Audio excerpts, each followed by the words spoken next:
हर हर महादेव। दोस्तों, स्वागत है आप सभी का एक बार फिर से। देवाधिदेव महादेव आप और आपके परिवार पर अपनी कृपा दृष्टि सदा सर्वदा बनाए रखें। दोस्तों, यदि आप अपने जीवन में सुख समृद्धि चाहते हैं, धन वैभव चाहते हैं, अपने जीवन के हर क्षेत्र में सफलता पाना चाहते हैं, व्यापार में तरक्की चाहते हैं, नौकरी में प्रमोशन चाहते हैं, अपने बच्चों का भविष्य उज्जवल बनाना चाहते हैं, तो आप बिल्कुल सही चैनल पर आए हैं। यदि आप पहली बार हमारे इस चैनल पर आए हैं तो चैनल को सब्सक्राइब करके बेल आइकन जरूर दबाइएगा। दोस्तों, इस साल सावन महीना खत्म होने के बाद कजरी तीज का व्रत रखा जाएगा। ये व्रत निर्जल रखा जाता है। सुहागिन और कुंवारी लड़कियां ये व्रत रखती हैं ताकि उनका सुहाग बना रहे और सुयोग वर की प्राप्ति हो। कजरी तीज का व्रत भाद्रपद कृष्ण तृतीया पर रखा जाएगा। धार्मिक मान्यताओं के अनुसार कजरी तीज के दिन भगवान शिव और माता पार्वती की विधिवत उपासना से विवाहित व सौभाग्यपूर्ण जीवन और उनके पतियों को दीर्घायु की प्राप्ति होती है। महिलाएं इस दिन 16 श्रृंगार करती हैं। सनातन धर्म में उदया तिथि मान्य होती है। कोई भी पर्व त्योहार उदया तिथि के अनुसार मनाया जाता है। पंचांग के अनुसार भाद्रपद मास की कृष्ण पक्ष की तृतीया तिथि 11 अगस्त की सुबह 10:33 पर शुरू होगी और ये तिथि 12 अगस्त की सुबह 8:40 पर होगी। उदया तिथि के अनुसार कजरी तीज 12 अगस्त को मनाई जाएगी। पूजन का जो शुभ मुहूर्त है वो इस प्रकार से है। इस दिन सर्वार्थ सिद्ध योग का शुभ संयोग भी बन रहा है, जो 12 अगस्त को 11:52 से 5:49 तक जो है 13 अगस्त तक रहेगा।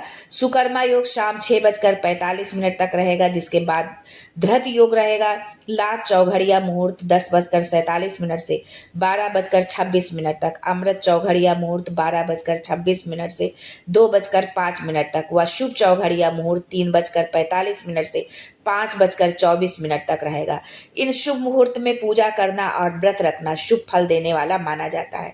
गाय का दूध, दही, गंगा जल, पीला वस्त्र, कच्चा सूत, केले के पत्ते, बेलपत्र, भांग, धतूरा, शमी के पत्ते, सफेद मदार का पुष्प, जनेऊ, नारियल, सुपारी, अक्षत, चावल, दूर्बा, रोली, अबीर, गुलाल, चंदन, भस्म, सफेद चंदन, चौकी, श्रृंगार का सामान, मिठाई, दीपक इत्यादि ये सामग्री आपको चाहिए होगी। जो है पूजा के दौरान भगवान शिव को भांग धतूरा जरूर अर्पण करें। जो है इससे भगवान शिव की कृपा मिलती है और माता पार्वती भी इससे प्रसन्न होती हैं। दोस्तों, आमतौर पर रक्षाबंधन के तीसरे दिन और जन्माष्टमी के 5 दिन पहले कजरी तीज का व्रत पड़ता है। मान्यता है कि कजरी तीज के दिन यदि आप कुछ उपाय करते हैं तो आपके पति पत्नी की सभी मनोकामनाएं पूरी होती हैं और अखंड सौभाग्यवती होने का वरदान मिलता है। कजरी तीज के दिन कुछ उपाय करने से विवाह से जुड़ी दिक्कतों को भी दूर किया जा सकता है। यही नहीं, इस दिन श्रद्धा भाव से मां पार्वती का चिंतन मनन करने से अखंड सौभाग्य का वरदान भी प्राप्त होता है। तो आइए जानते हैं कजरी तीज के दिन मां पार्वती को प्रसन्न करने के लिए कौन से उपाय करें। लेकिन आगे बढ़ने से पहले आपसे रिक्वेस्ट करती हूँ कि वीडियो को लाइक करिएगा, दोस्तों को शेयर कर दीजिएगा और अगर आपने अभी तक चैनल को सब्सक्राइब नहीं किया है तो चैनल को सब्सक्राइब करके बेल आइकन जरूर दबाइएगा।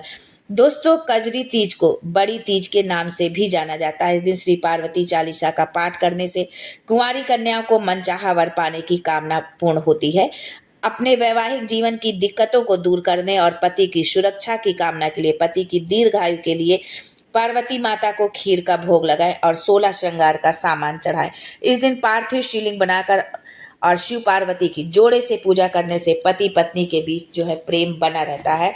विवाह से जुड़े कुछ उपाय हैं कि विवाह में यदि अड़चने आ रही हैं, देरी या दिक्कतों को दूर करने के लिए कजरी तीज के दिन शिव पार्वती के साथ में विधिवत पूजा करें और संभव हो तो व्रत भी रखें। इस दिन हरे रंग के वस्त्र पहनना शुभ रहता है।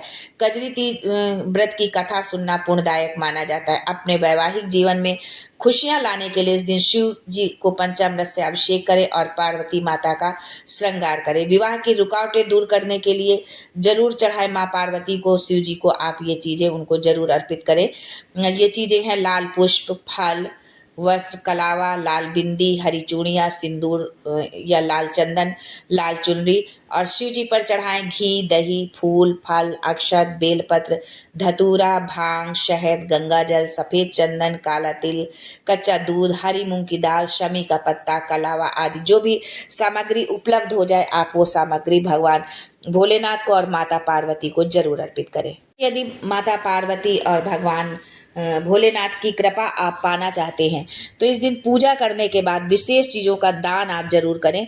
तो इससे जो है यदि आपके जो है विवाह में कोई देरी आ रही, कोई अड़चन आ रही है तो उससे भी आपको जो है वो दूरी अड़चनें आपकी दूर होगी और शीघ्र जो है विवाह के योग बनने लगेंगे।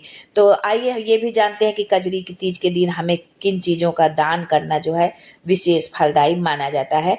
अगर आप वैवाहिक जीवन खुशहाल चाहते हैं तो कजरी तीज पर महादेव और माँ पार्वती की पूजा अर्चना करें और श्रद्धा के अनुसार गरीब लोगों में दूध, दही, घी और मिश्री का दान करें। मान्यता के अनुसार इन चीजों का दान करने से कुंडली में शुक्र मजबूत होता है, जिससे साधक को वैवाहिक जीवन में सुख की प्राप्ति होती है। इसके अलावा कजरी तीज पर माँ पार्वती को 16 श्रृंगार की चीजें जरूर अर्पित करें। इसके बाद श्रृंगार की चीजें सुहागिन महिलाओं को दान में दे दे। ऐसा करने से अखंड सौभाग्य की प्राप्ति होती है और माँ पार्वती प्रसन्न होती है। इसके अलावा विवाह में आ रही बाधा भी दूर होती है। यदि आपके विवाह में किसी भी तरह की अड़चन आ रही है, बाधा आ रही है, बहुत समय से आप प्रयासरत है लेकिन कहीं संबंध जुड़ नहीं रहा है, तो आप सुहाग सामग्री का दान जरूर करें। कजरी तीज के दिन वस्त्र का दान करना बहुत शुभ माना जाता है। इससे साधक के मान सम्मान में वृद्धि होती है। इसके अलावा सभी कार्यों में उसको सफलता भी प्राप्त होती है।